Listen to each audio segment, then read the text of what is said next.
Olha só que coisa, realmente tem muita gente chateada com a escolha do Flávio, e curiosamente é basicamente as mesmas pessoas que estavam chateadas com Jair Bolsonaro em 2022. Eu tô vendo, do jeito que eu tô vendo a coisa acontecer, as pessoas que estão criticando o Flávio, o que está acontecendo, a minha visão é a seguinte: 2026 vai ser um repeteco de 2022 com os sinais trocados, ou seja, mais uma vez o Centrão vai estar apoiando meio de forma dissimulada os dois lados, ou seja, se o Bolsonaro indicasse o Tarcísio, você teria realmente um apoio do Centrão muito forte para o Tarcísio, mas não foi isso, é o Flávio Bolsonaro. Então eu até acredito que muito do Centrão vai apoiar o Flávio Bolsonaro, mas vai ficar aquele apoio mais ou menos, não vai ser aquele apoio forte. O que era, mais ou menos, a imagem de 2022, né? A isentosfera lá da Faria Lima, o pessoal de São Paulo, a isentosfera que foi quem fez Bolsonaro perder em 2022, vai estar de novo contra Bolsonaro. Aqui o Brasil Jornal, que é ligado à turma lá, tá todo chateado, novo golpe, como Bolsonaro ousa não escolher o candidato que a gente queria, é um golpe, é golpe. Enfim, o pessoal tá muito chateado, ele tá arrancando calcinha pela cabeça. O meu ponto é esse, o ponto que eu vou fazer aqui no vídeo é o seguinte: a gente vai estar exatamente, vamos repetir 2022. E agora a gente tem chance de ganhar, mas não vai ser fácil. Vou explicar para vocês o porquê. Eu sou Peter Turguniev, esse é o Ancapso, e essas notícias foram sugeridas por Prestor Bárbara, esquerdista do Peter, Magnólia da Cajamanga e várias outras pessoas. Obrigado aí o pessoal que sugeriu notícias lá no nosso site, no visãolibertaria.com, e obrigado a você que está assistindo o nosso vídeo. Se você gosta do nosso conteúdo, por favor, deixe o seu like, se inscreva aqui no canal, né? Pois bem, vamos relembrar como é que estava 2022. 2022 você tinha o Bolsonaro mais ou menos isolado, mas ele tinha a máquina na mão. Isso é verdade, isso é uma vantagem que o Bolsonaro tinha naquela época que ele não tem agora. Ter a máquina governamental para ganhar a eleição é uma vantagem muito grande, tá? É algo que realmente faz uma diferença muito grande. Agora o Flávio não vai ter essa vantagem. Por outro lado, o Bolsonaro tinha também o telhado de vidro de estar no governo. E isso é uma coisa que sempre foi um problema, mas ultimamente virou um problema maior ainda. Por quê? Porque com a informação descentralizada e distribuída, as críticas a quem está no governo ficam muito maiores. Então, você ter a máquina do governo para te ajudar a ganhar a eleição é verdade, é uma coisa importante. O Lula tem essa máquina agora, o Lula sempre usou muito bem essa máquina, vai ter distribuição de dinheiro como se não houvesse amanhã no que vem, vocês podem ter certeza disso.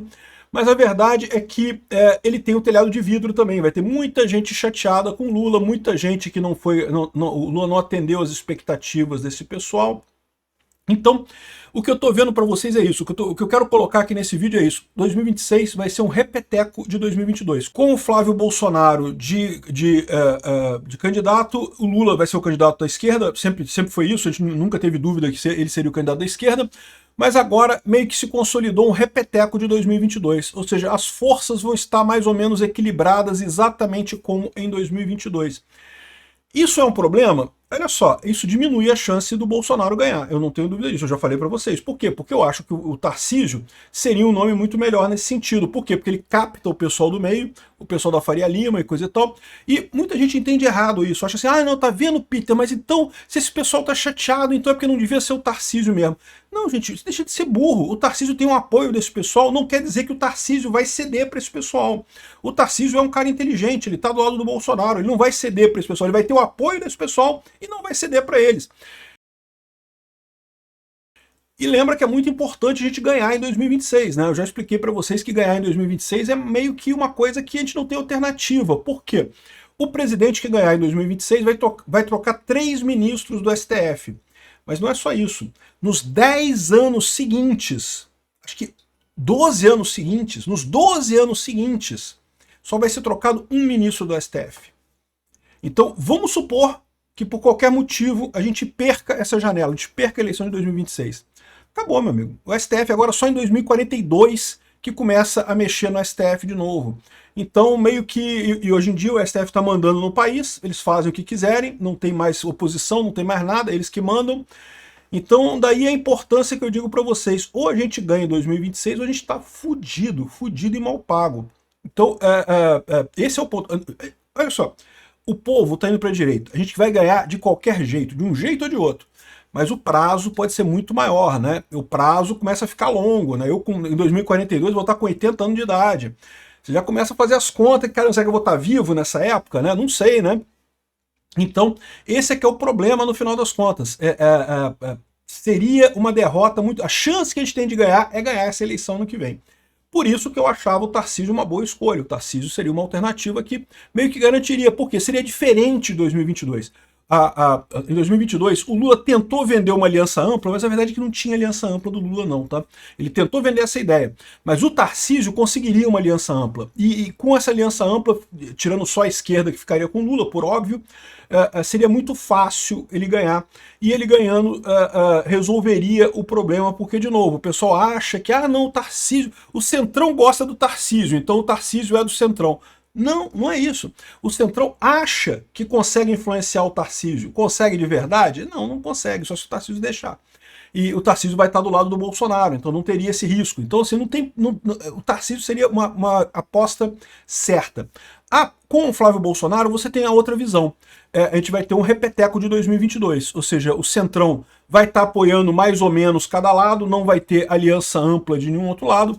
É verdade, o pessoal da esquerda está comemorando, né, que o Brasil Jornal tá puto da vida. O Brasil Jornal estava crente que o Bolsonaro escolheu o Tarcísio, estava aqui pessoal da Faria Lima, e não, porque mesmo correndo o risco de soar criativo, pareceu oportuno invocar as catilinárias de Cícero. O pessoal já está invocando Cícero lá na época do Império Romano. Isso é o desespero do pessoal. A calcinha já saiu pela cabeça toda, a calcinha apertada, as coisas todas que saiu pela cabeça do Dória, já saiu tudo aqui, né? Até quando, Catalina, abusarás de nossa paciência? Por quanto tempo a tua loucura zombará de nós? O que extremos há de precipitar-se de sua desenfreada audácia? Como ousa Bolsonaro escolher alguém que a gente não quer, que a gente não gosta e coisa e tal? Bom, meu amigo, o problema todo, como eu falei nos meus vídeos, né? O Bolsonaro escolheu o Flávio exatamente por causa dessa pressão, exatamente por isso, estava sendo pressionado. Mas querem que eu escolha rápido? É isso? É isso mesmo? Tem certeza que eu quero que eu escolha rápido? Então tá bom, então eu escolho o Flávio. E pronto, fudeu, botou no cu desse pessoal todo, lindo de morrer. Então, o que vai acontecer é isso. A gente vai ter uma eleição de 2022, uma eleição de 2026, muito parecida com a eleição de 2022 em termos de correlações de força, com uma diferença fundamental, que é o fato de que o lado do Bolsonaro não vai estar no poder, mas também não vai ter uma janela de vidro tão grande quanto tinha. O lado do Lula vai estar no poder, vai ter a máquina pública, mas vai ter uma janela, vai ter um telhado de vidro muito grande, vai ter muita pedra sendo jogada neles, né? E aí, de quem que é a vantagem nesse caso? É difícil de saber. Já deu para ver que a isentosfera vai fazer a mesma coisa. Já tem o pessoal falando aqui, a Joyce Hasselman, né, que absurdo. Mais uma estupidez do Bolsonaro. Como o Bolsonaro ousa? Não pode, no Flávio eu não vou votar, e não sei o que lá, vou votar nulo. A mesma cantilena desse pessoal em 2022 vai se repetir em 2026. A mesma coisa. De novo, se perdermos, vamos perder pelo mesmo motivo, pela isentosfera de São Paulo, achando que Bolsonaro não é confiável. Agora a gente tem uma vantagem nesse negócio, que é o que eu falo para vocês. O telhado de vidro do Lula agora é maior. Quando o Lula estava voltando, o pessoal da isentosfera, o Hermínio Fraga, o Henrique Meirelles, aquela galerinha toda ali, estava assim, não, que o Lula é um democrata, o Lula não, ele vai voltar com uma coisa toda razoável, não sei o que lá, e coisa e tal. O Lula enfiou o pé na jaca do gasto público, foda-se, taca imposto em todo mundo, não quero nem saber, vai se fuder todo mundo, eu só quero dinheiro, quero roubar muito a sociedade brasileira, e não sei o que lá. Ou seja, esse pessoal queimou a língua. Eles vão se comportar como nessa próxima eleição? Aí que eu quero ver como é que vai ser esse negócio. Eles vão abrir... repara, o curioso é isso, é porque vai acabar sendo uma eleição muito parecida com a do Trump lá nos Estados Unidos, que foi a mesma coisa. Veio o pessoal da esquerda lá dizendo que não, que o Trump não pode ganhar de novo, porque o Trump é absurdo, como assim o Trump não vai ter Trump, não pode Trump não pode, não sei o que lá. E... no entanto, de fato, em 2020 conseguiram tirar o Trump, e quando foi em 2024 o Trump voltou. E agora a gente corre o risco de ver a exata mesma coisa acontecendo aqui no Brasil. Vamos ter uma eleição muito parecida, não vai ter grandes diferenças. A briga do Trump com a Kamala Harris foi muito similar à briga do Trump com o Joe Biden, com a inversão da posição de poder, né? Em 2020, o Trump estava na posição de poder, ele era o presidente e perdeu a eleição. E agora a Kamala Harris era a presidente e perdeu a eleição. E exatamente com o mesmo argumento. Pô, você prometeu um monte de coisa e não entregou porra nenhuma.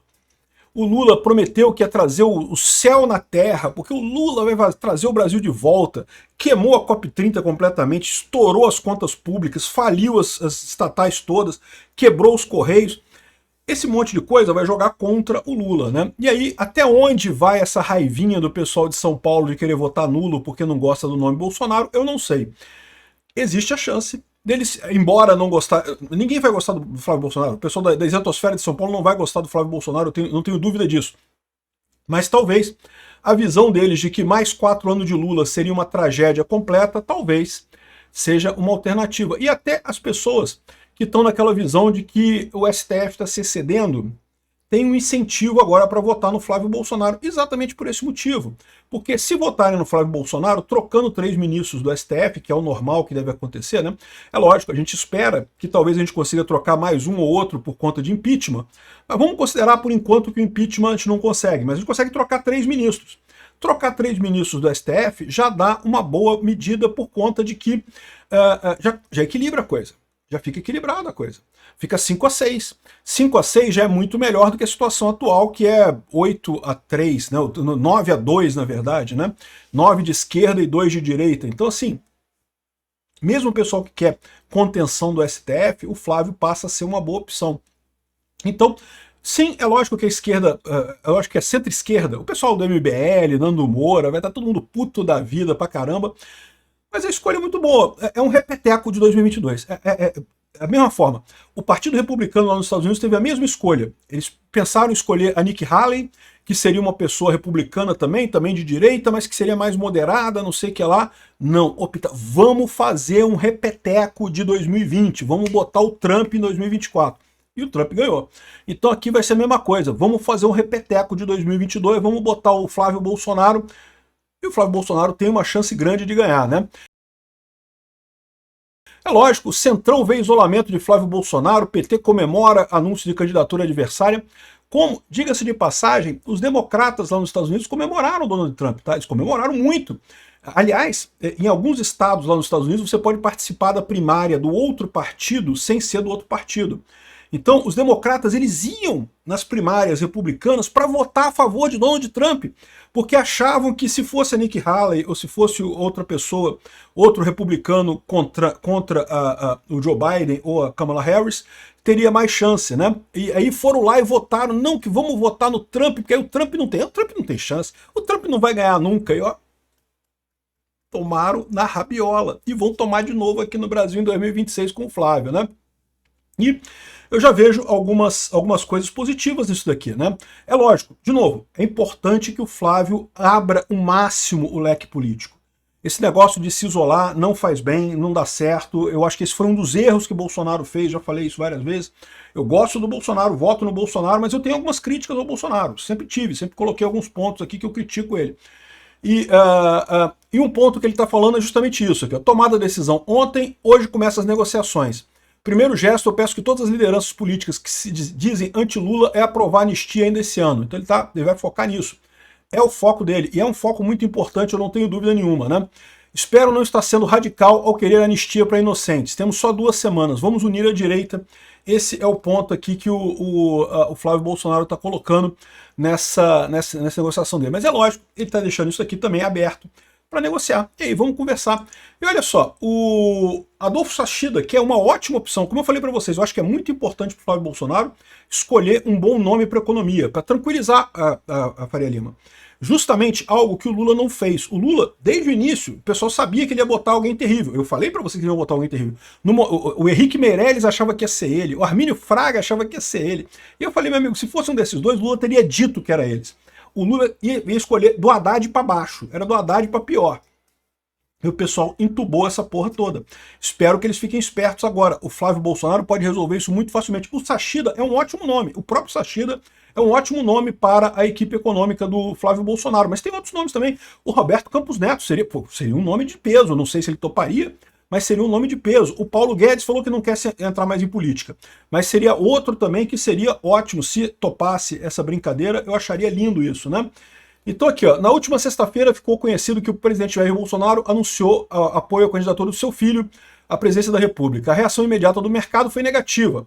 A Bolsa de Valores recuou, quem está falando isso aqui é o Adolfo Sachida, tá? Recuou 4%, o dólar subiu pra caramba, e essa resposta se apoia essencialmente em dois argumentos. A decisão reduziria as chances de vitória de um candidato de centro mais alinhado à pauta econômica e persistiriam dúvidas sobre o compromisso de Flávio Bolsonaro com uma agenda econômica sólida. Curiosamente, foram os dois pontos que eu falei no meu vídeo também. Eu falei, olha só, isso aí, eu não sei como é que é o Flávio. O Flávio, do ponto de vista de econômico, né? Agora, o que o Sachida fala aqui é que ele deve seguir a tradição do Bolsonaro. Se ele seguir a tradição do Bolsonaro, ele coloca aqui como sendo uma visão de conservadorismo inglês, que é o conservadorismo clássico, né? Assim, você é conservador nos costumes e liberal na economia. Beleza, pra mim só interessa a economia, tá? Eu costumes meio que se foda. Mas a economia eu acho importante realmente, e sendo liberal na economia, pra mim tá ótimo. É lógico que eu adoraria que fosse libertário na economia, vão acabar com o governo, destruir a coisa toda, passar motosserra, como fez o Milei na Argentina, mas liberal na economia tá razoável, é um passo na direção correta, né? Então, ele coloca aqui os grandes ganhos que teve o Guedes na condução da política econômica e muito provavelmente o Flávio Bolsonaro vai seguir o mesmo caminho aqui. O Flávio Bolsonaro se orienta por uma tradição proveniente do conservadorismo britânico, que combina valores conservadores na pauta de costumes com princípios claramente liberais na área econômica. Sua visão dá centralidade à consolidação fiscal, às reformas pró-mercado e à melhoria do ambiente de negócio. De novo, o que ele está falando aqui é o que eu falei. Se o Flávio Bolsonaro escolher um bom nome do mercado, Faria Lima muda na hora, meu amigo. O pessoal do Brasil Jornal, não, o Brasil Jornal, vocês sabem, é ligado ao Dória, né? O Dória, Joyce Hasselman, MBL, todo mundo, ai, estamos chateados, não vamos apoiar o Flávio Bolsonaro. Mas esse pessoal não tem essa força toda. A verdade é que eles sacanearam, né? Porque em 2022, se esse pessoal tivesse dado apoio, o Bolsonaro teria ganhado. Mas quem sabe aprenderam a lição. Lá nos Estados Unidos o pessoal aprendeu. Vamos ver se aprenderam aqui também, né? Eu acho que tem chance. Obrigado por assistir nosso vídeo até o final. Tem alguns links para você nos ajudar aí na tela e também na descrição desse vídeo. Contribua com o nosso projeto.